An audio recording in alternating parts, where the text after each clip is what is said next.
September 22nd, 2012, USO tour, Rhine River Castle tour. We'll be seeing stuff, lots of stuff. From Rudolph, traveling east down to Beauport, there are no bridges crossing the Rhine River. This is in part due to the tourist trade. River tours here that show off the Rhine River's many castles offset the convenience of getting from one side of the river to the other.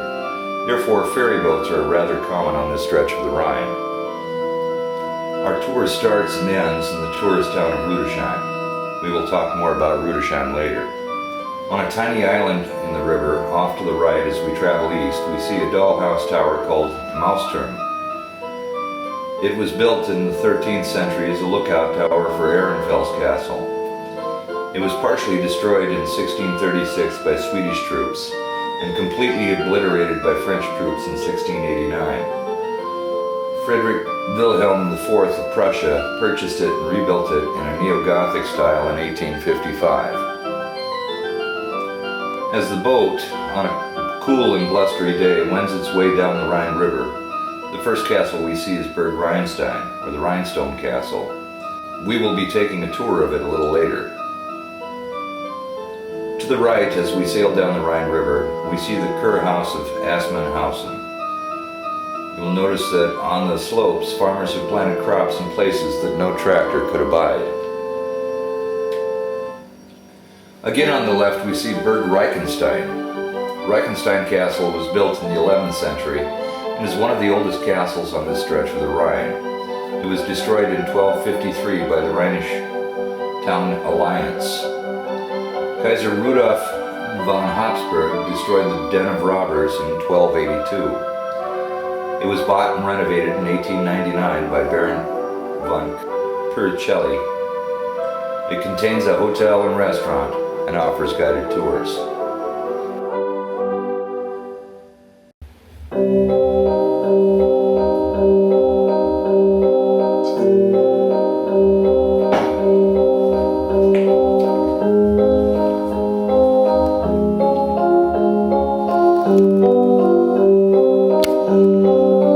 Next to Reichenstein Castle, we see Suneck Castle. It was a refuge for a host of robber bands that was destroyed twice in the 13th century, once by Kaiser Rudolf von Habsburg.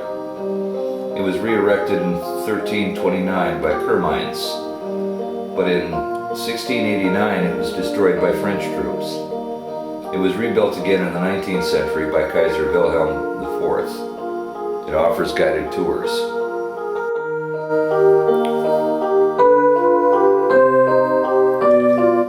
Above the rooftops of Niederheimbach lie the ruins of Heimburg. It was built circa 1300 as a northern bastion of the Dukes of Palatine. It fell into ruin, then was rebuilt in the 19th century. Castle Fürstenberg overlooks the village of Rheindiebach. It was built circa 1200 by Archbishop of Cologne to procure taxes and protect his property. Fürstenberg was destroyed in 1689 by French forces and was never rebuilt.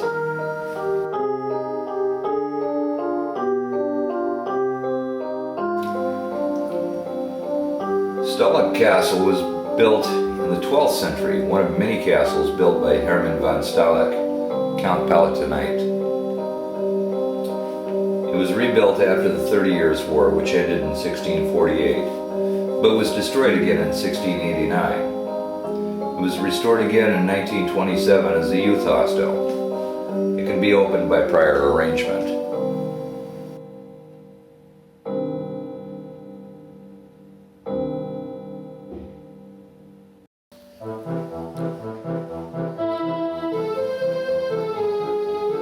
Gudenfels Castle was built in the 12th century by the Falkenstein family. The first mention of it in historical texts was at the beginning of the 13th century. It was owned by the Lords von Falkenstein, who in turn sold it to the Palatinate in 1277. At this location, Adolf von Nassau learned he had been chosen to succeed Rudolf von Habsburg as king. King Ludwig the Bavarian lived here in 1326.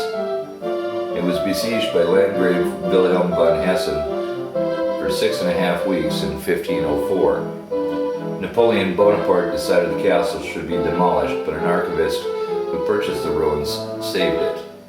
It was rebuilt in 1888 and is now a hotel, but is not open to the general public.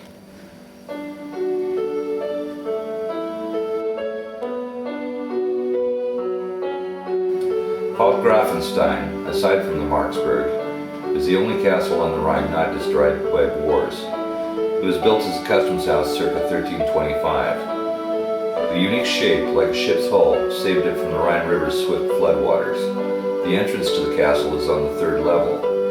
The old dungeon floors could be raised and lowered according to the water level. It is open to the public from March through October, except on Mondays.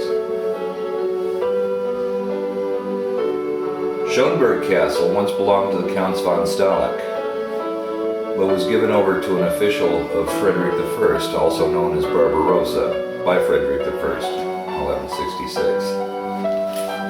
The customs duties collected by the von Schönbergs made them one of the richest, most powerful families in the region.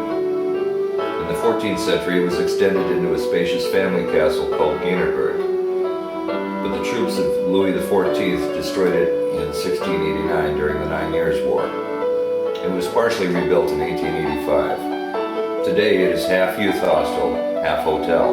It is open daily.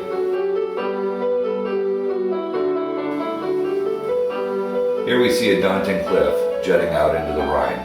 It is 433 feet high, composed of slate. The river at this point is up to 82 feet deep and is only 370 feet wide, with swift currents and sudden turns dashing many a ship and riverboat on the rocks opposite the Lorelei. Possibly inspired by tales of sirens of Homer's Odyssey, the Lorelei is depicted as a sea witch, the water nymph who would sing sailors to their doom while seductively combing her hair while sitting on the rocks of the banks of the Rhine. St. Goar set up a hospital directly opposite the rock to rescue sailors and nurse them back to health. The town that sits there now bears his name. A mighty fortress, Rheinsfels Castle was still under construction in 1245 AD when the Rhenish coalition, a 27-town alliance, decided to put an end to the tyranny of the castle's owner, one Graf Dieter von Katzenbogeln. It appears that old Dieter decided to raise taxes substantially. The locals were not going to take it.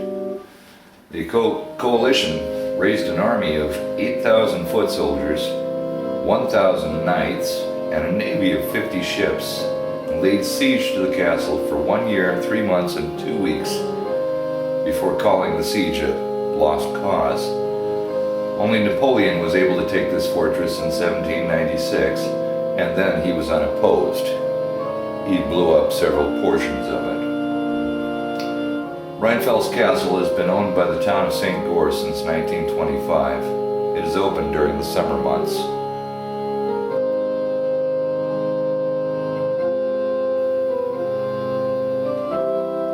This has to be the most boring travelogue I've ever put together.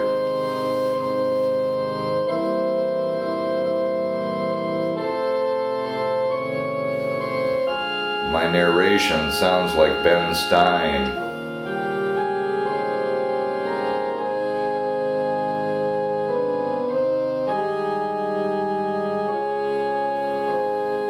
Bueller, Bueller, Bueller.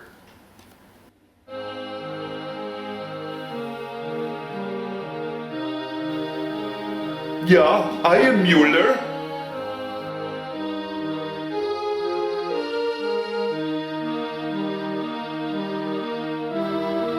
I was calling for a Bueller. Sit down. Cool castles though.